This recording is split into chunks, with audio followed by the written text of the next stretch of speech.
โอ้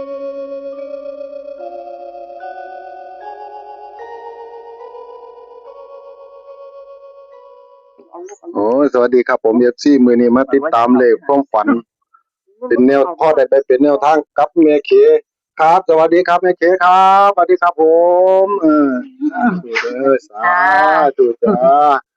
เป็นจังไหนเนาะได้ยินข่าวว่าหมวดว่าหันคือยังเข้าแม่นๆแต่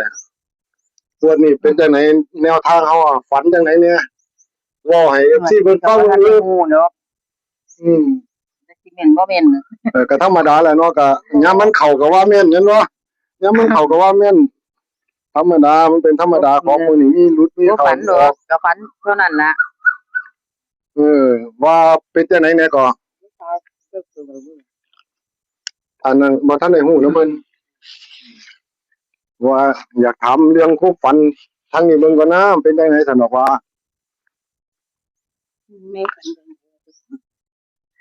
ฝันว่าจังได๋ก็คือเมื่อนี้ฝันว่าจังได๋ก็นี่ล่ะย่างขึ้นมาจังหันนี่ล่ะมาโพ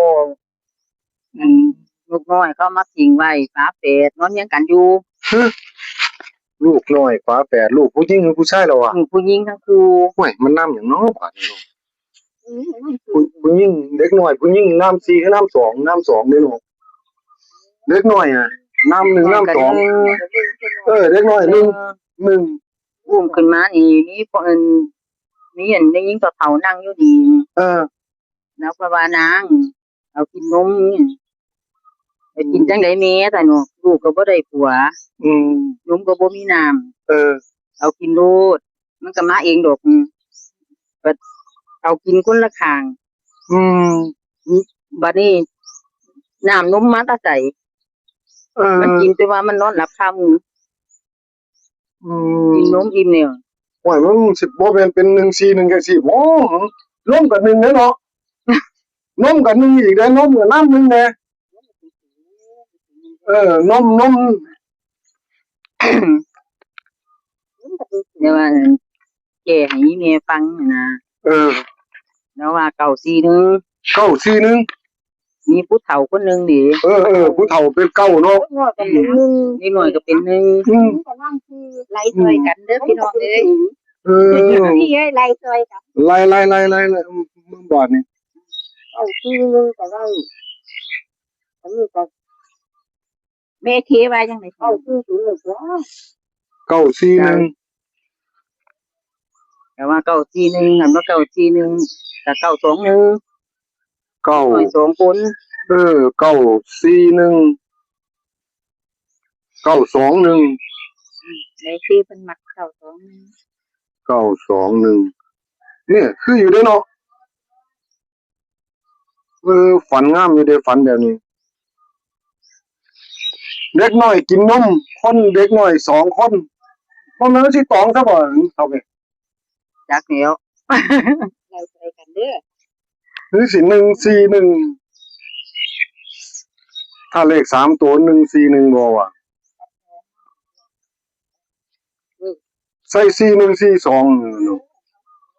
4142เพราะว่าเด็กน้อย2คนเนาะบัดนี้ก็เจ้าของก็น้ำ4เนาะแม่นบ่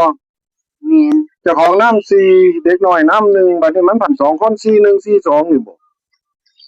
4142นี่แต่ว่า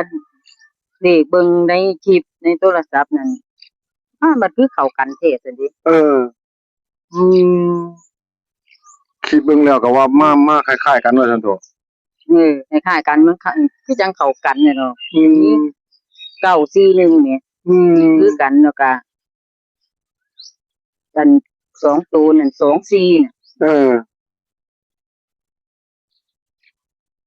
เลขก็บ่หลายตัวเด้เนาะถ้าตีเฮาตีได้จังซี่เนาะบ่หลายตีเอาซ้ำนี่แหล้วนี่4142จังซี่มาทั้งนู้นเพราะว่าอันรถร้านเขาที่ยังคือไปเฮ็ดงานก็ไปสวนนี่มื้อคือไปคือบ่ได้เงินบางทียายก็บ่ได้เสื้อบ่ได้บ่ได้เด็กบ่ได้นี่เป็นตาบ่ได้เสื้อก็มาอ่านก็หาแต่แก่ว่านี่มันเสือนี่เป็นน้ำเต่ามาที่ต่างว่าที่มันไปน้ำหลานไปมันเถอะ เอาคุณเจ้าไปนั่นตัวคุณเจ้าไปเขาตั้งรถติดเลยเหรอตั้งรถบอลถ้าอาถรรพ์อย่างไรมันหันลงไปแล้วเปลี่ยนหันเอาคือเรียนว่าคือข้าวก็คืออย่างนั้นเพราะว่ารถท่านออกที่เรียกออกไฟออกอยู่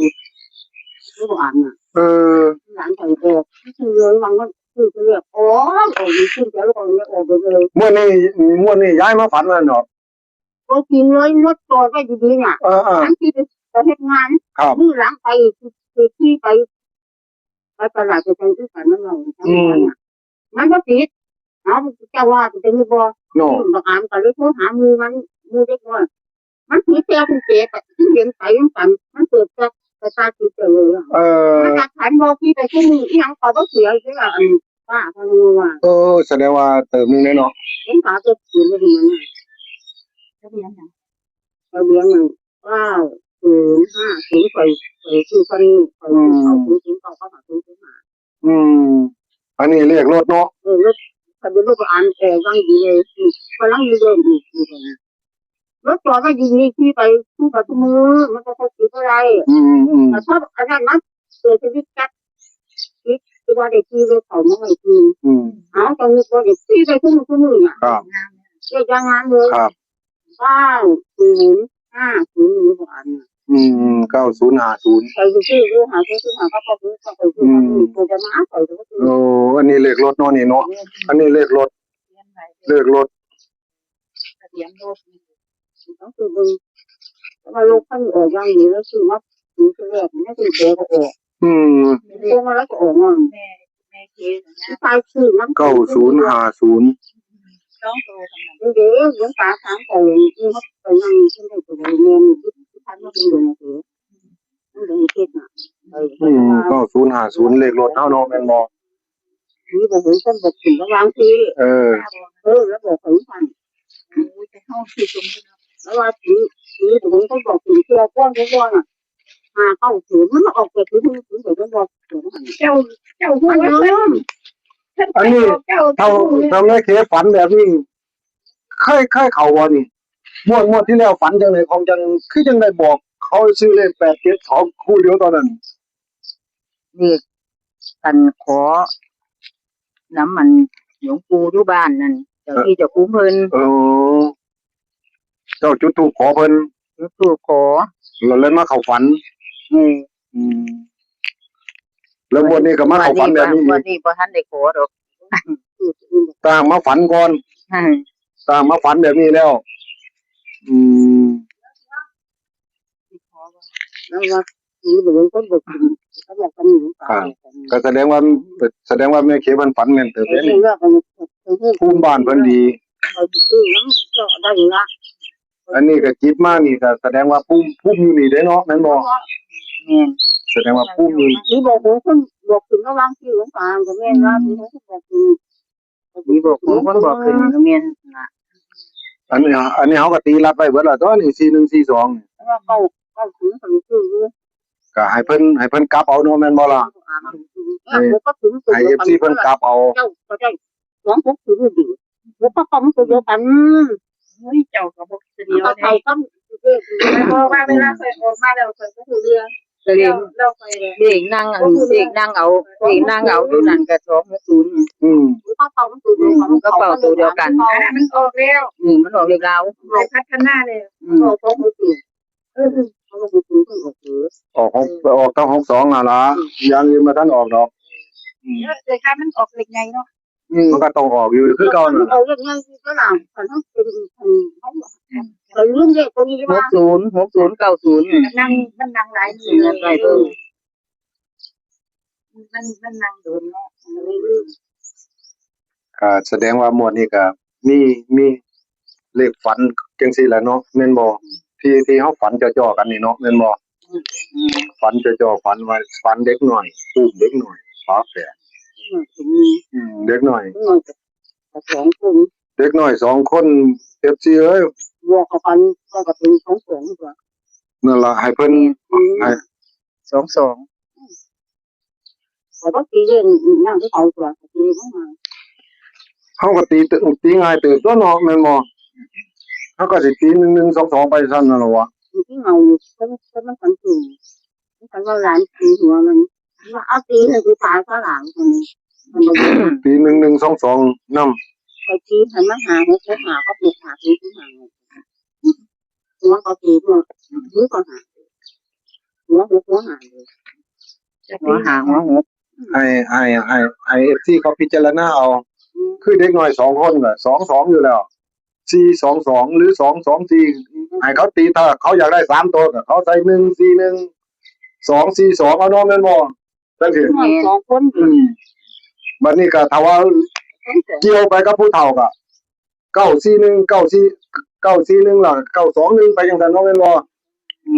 นั่นล่ะถ้าเลี้ยงกับผู้เฒ่าถ้าเกี่ยวกับผู้เฒ่านำ ง่าย เฮาตีง่ายๆเฮาบ่ต้องไปตีหยังมากมายเลยนี่ ๆยาวมันยาว ถ้าตีง่ายอันนี้เลขมันนี่เฮาก็มาตี41ผู้หญิงนำ4เด็กน้อยนำ1เนาะแม่นบ่ล่ะ4114เด็กน้อย2คนก็42แม่นบ่ล่ะก็ตีเป็น2เอา22เอาจังซี่แม่นบ่ล่ะมัน2กับ2อยู่แล้ว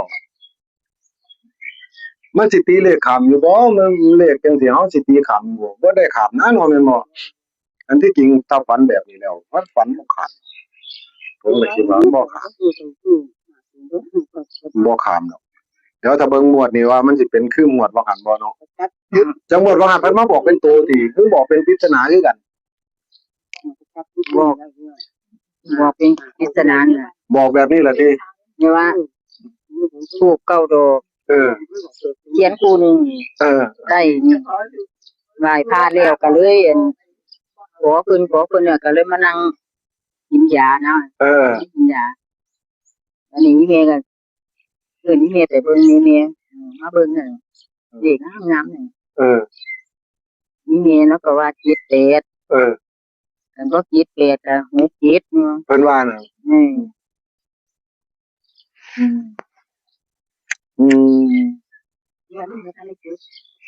หมวดนี้ท่านได้ขอ มาเข้าฝันก่อน โอ้เอาจ่อๆเลยนะ จ่อๆเพิ่นจุดธูปเอาจ่อๆแต่ว่าอันนี้เพิ่นมาเข้าฝันก่อน จ้างมืออื่นเลขออกยามมื้อแลงก็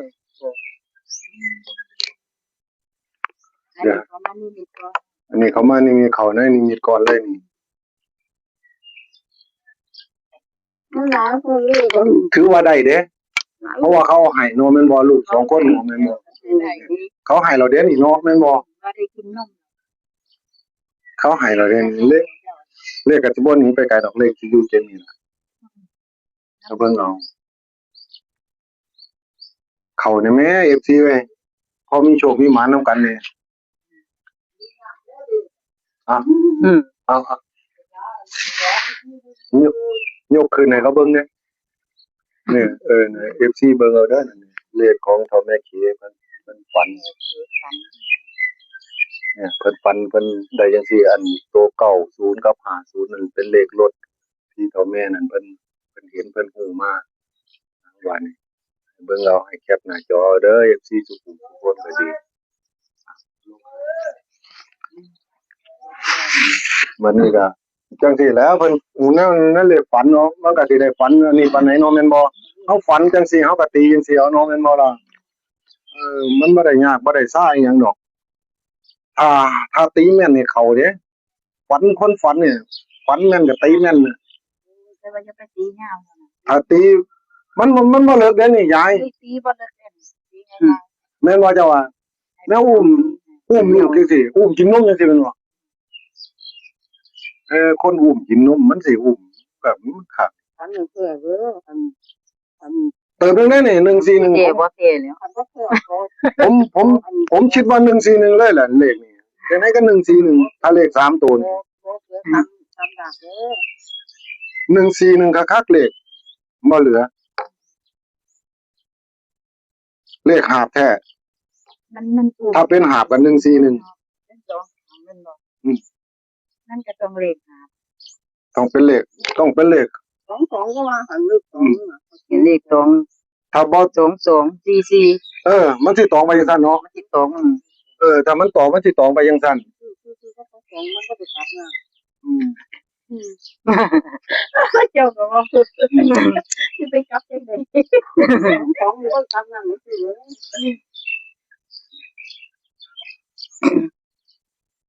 เลขคิดว่า ถ้าว่าต้องเป็นหาบ เลขหาบนะ ถ้าบ่ตองก็ต้องหาบแท้ 141แต่ว่าเฮาก็ตัดไว้4แค่41กับ42ซ้ำนี่ก็พอแล้วเอ้าให้เว้าไปหลายมันก็สิหลายให้ FC เขาไปพิจารณาเอาเถอะเนาะแม่นบ่แม่น ท้ายสุดนี้ก็จะลืมกดไลค์กดแชร์เป็นกำลังใจสวัสดีขออำลาพระอาจารย์สวัสดีครับ FC ทุกคนเด้อบาดนี้บาดนี้ทางแม่เขก็สิได้อำลาพระอาจารย์สวัสดีครับแม่เขสวัสดีครับ